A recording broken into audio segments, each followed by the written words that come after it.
இன்றைய நாளொரு சிந்தனை நிகழ்ச்சிக்கு உங்களை வரவேற்கின்றேன். இன்றைய நாளொரு சிந்தனை நிகழ்ச்சியில் நான் சொல்லப்போவது, உங்கள் எல்லாருக்கும் தெரியும், ஏப்ரல் ஃபூல் எல்லாரும் நாங்கள் கொண்டாடினோம் போன மாதம். இந்த ஏப்ரல் ஃபூல் என்பது 4ஆம் மாதம் 1ஆம் தேதி ஏப்ரல் மாதம். இதை முட்டாள்கள் தினம் என்று சொல்லி கொண்டாடுகின்றோம். இது வருடத்தில் ஒருக்கா கொண்டாடுறது.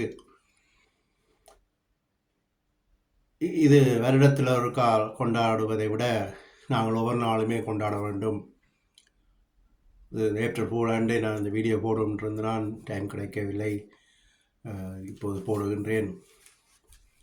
ஏன் நாங்கள் ஒவ்வொரு நாளும் கொண்டாட வேண்டும் என்று பார்த்தால், நாங்கள் ஒவ்வொரு நாளுமே ஏதோ ஒரு விதத்தில் ஏமாந்து கொண்டே இருக்கின்றோம். கடைக்கு போனாலும் சரி, இல்லாட்டி யாரோடும் பழகுவதாக இருந்தாலும் சரி, ஏதோ ஒரு விதத்தில் நாங்கள் ஏமாந்து கொண்டே இருக்கின்றோம். கடை என்பது சில பொருட்களை வாங்க போவோம். சில நேரம்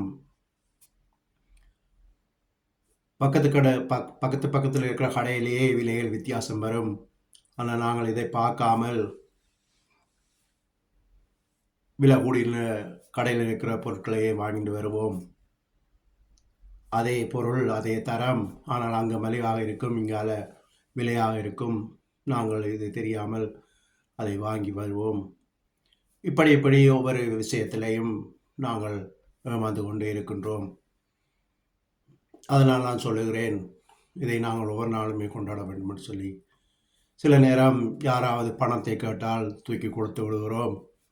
அதற்கு பிறகு அவர்கள் தராட்டிக்கு அவர்களோடு சண்டை பிடித்து பிரச்சனைப்பட்டு அந்த உறவையும் இழந்து ஏமாந்து போயிருப்போம். சில நேரம் சகோதரருக்கு கூட பணத்தை கொடுத்து நாளைக்கு அந்த சகோதர உறவே முறிந்து போய் அதில் பிரச்சனைப்பட்டு ஏமாந்து விடுகின்றோம். இப்படியாக எங்களை சுற்றி நாங்கள் ஏமாற்றத்தை எதிர்நோக்கி கொண்டு இருக்கின்றோம்.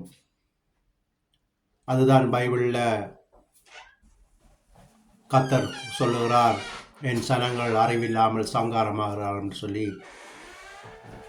எங்களுக்கு அறிவு திறமைகள் இருந்து கூட நாங்கள் எங்கள் சிந்தனைகள் செயல்களை மறந்து அறியாமல் தெரியாமல் ஏதோ ஒரு விதத்தில் ஏமாந்து கொண்டே இருக்கின்றோம்.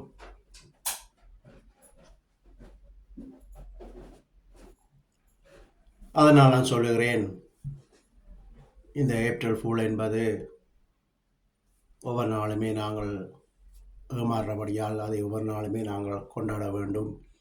அப்போது நாங்கள் ஏமாற்றத்திலிருந்து எங்களை பகுத்தறிந்து கொண்டு இந்த ஏமாறாமல் நாங்கள் விடுதலையாகி வாழ முடியும் என்று சொல்லி இன்றைய நாள் ஒரு சிந்தனை நிகழ்ச்சியை முடித்துக் கொள்கிறேன்.